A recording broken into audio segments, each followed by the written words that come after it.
باقی صاحب، جب یہ جنگ شروع ہونے سے پہلے جب صدر ٹرمپ دھمکیاں دے رہے تھے، آپ نے ہمارے پروگرام میں کہا تھا کہ اگر صدر ٹرمپ کو لگ رہا ہے کہ ایران وینزویلا ہے، قیادت کو وہاں سے اٹھا کے لے گئے تو رجیم چینج ہو جائے گا. ایسا ہوگا نہیں. پاسداران انقلاب بہت مضبوط ہے، اس کے جو جڑیں ہیں وہ بہت مضبوط ہے. وہ نظر بھی آ رہا ہے کہ لیڈرشپ کا کوئی ویکیوم اس وقت تک نہیں ہے اگر خامنائی کو شہید بھی کر دیا گیا ہے. اس وقت کیا صورتحال ہے؟ خبر آئی تھی کہ جو خامنائی کے صاحبزادے ہیں، مجتبیٰ خامنائی صاحب، ان کو منتخب کر لیا گیا ہے، مگر پھر یہ ہوا کہ ابھی تک کنفرم نہیں ہوا ہے. کیا صورتحال ہے؟ بسم اللہ الرحمن الرحیم. بہت شکریہ اپنے پروگرام ایک بار پھر شامل کرنے کے لیے.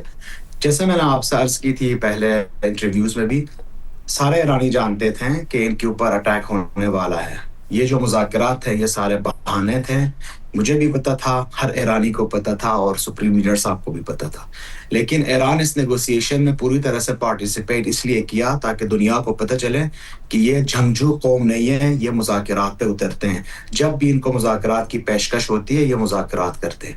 لیکن اس کے ساتھ ساتھ آپ یہ دیکھیں 28 فروری سے لے کے آج تک 1500 بمز گرے ہیں پورا ایران کے اوپر.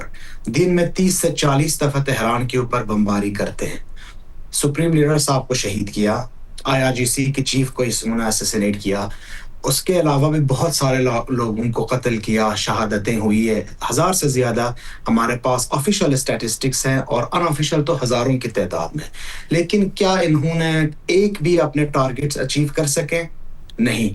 ابھی آپ یہ بھی چیک کر لیں کہ انہوں نے کہا تھا اگر ہم اٹیک کرتے ہیں ایرانی عوام کو بچانے کے لیے، اور ہمارے اٹیک کے بعد ایرانی عوام سڑکوں پر آ کر رجیم ٹاپل کریں گے، چینج کریں گے. لوگ سڑکوں پر آ گئے لیکن اپنے شہید رہبر کی سوگ منانے کے لیے باہر آئے، کوئی گورنمنٹ کے خلاف باہر نہیں آئے ہیں. ابھی بھی صورتحال یہی ہے کہ ایرانی عوام کو جو جذبہ ہے، جیسے خامنئی صاحب بار بار کہہ چکے تھے کہ ویسٹرن اور امریکن ہمیشہ ایرانیوں کے بارے میں مس کیلکولیشن کی ہے.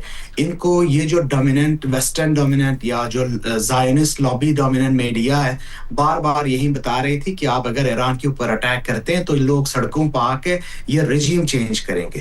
اس لیے میرا خیال ہے کہ یہ آیت اللہ خامنئی صاحب کے اوپر جو انہوں نے فائر کی جو میزائل داغے، یہ ان کا سب سے بڑا اور یہ سب سے فیٹل مسٹیک ہوگا، اور یہ ثابت بھی ہوگا انشاءاللہ. اور یہ اپنے جال میں پھنس گئے ہیں. اور صاحب، جب آپ کہتے ہیں کہ جال میں پھنس گئے ہیں، اور ظاہر صدر ٹرمپ کی ایک امید یہ ہے جس کا وہ اظہار بھی کر رہے ہیں کہ کوئی ماڈریٹ جو ہے وہ اب سپریم لیڈر منتخب ہو. ایسی صورتحال میں جب خامنئی صاحب کو شہید کر دیا گیا ہو، مسلسل اسرائیل اور امریکہ کے حملے ہو رہے ہوں، اور جو پاسداران انقلاب کا انفلوئنس ہے، اس میں یہ ممکن ہو سکے گا کہ کوئی ماڈریٹ منتخب ہو، یا ہارڈ لائنر ہی آئے گا؟ کوئی آپشن نہیں چھوڑا گیا؟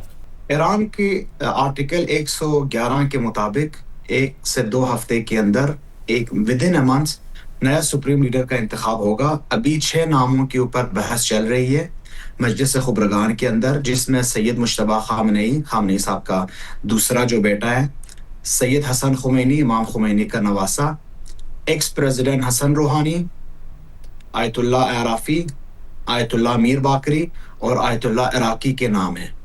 یاد رکھیں ان میں سے کوئی بھی اگر سپریم لیڈر منتخب ہوتا ہے وہ خامنئی صاحب ہی ہوں گے، بس تھوڑا ان کا ایج کم ہوگا، یہ ذرا جوان ہوں گے.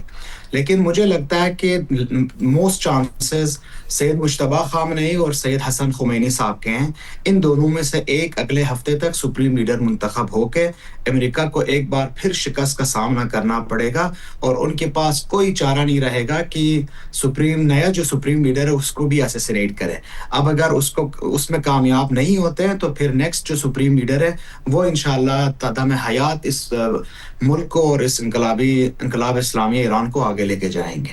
اور اس وقت آج بھی کیا بہت زیادہ حملے ہوئے ہیں؟ کیونکہ دعویٰ یہی کیا جا رہا ہے اسرائیل اور امریکہ کی طرف سے کہ بہت زیادہ آج تہران پر بھی حملے ہوئے، پریس ٹی وی کی طرف سے بھی، ایران کے پریس ٹی وی کی طرف سے بھی فوٹیج شیئر کی گئی. کیا بہت رہائشی علاقوں میں بہت زیادہ حملے ہو رہے ہیں؟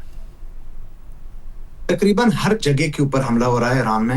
صرف ملٹری انسٹالیشنز نہیں ہے، یہاں پہ ہاسپٹلز کے اوپر. آپ کو یاد ہوگا کہ 2 دن پہلے میناب کے شہر میں ایک سکول کے اوپر انہوں نے اٹیک کی تھی، جس میں 170 7 سے 12 سال عمر کے طالبات شہید ہوئے تھے. یہ یاد رکھیں اگر یہی حادثہ اسرائیل میں ہوتا فلسطینیوں کے تھرو، یا یوکرینینز مارے جاتے ہیں رشینز کے ہاتھوں، یا امریکنز مارے جاتے ہیں بچے ایرانیوں کے ہاتھوں تو یہ دنیا میں پورا 200-300 سال تک اس کا مثال دیتے رہتے ہیں. لیکن کیونکہ یہ مسلمان ایرانی بچیاں تھیں اس لیے سارے ہیڈ لائنز خاموش بیٹھے ہیں. ایران کے ہر جگہ پہ ہاسپٹلز کے اوپر، اسکولوں کے اوپر 20 اسکول ابھی تک بم گرنے سے بالکل تباہ ہو چکی ہے. 4 ہاسپٹلز تباہ ہو چکی ہے. گھروں کے اوپر، ہر جگہ کے اوپر تشدد ہو رہی ہے.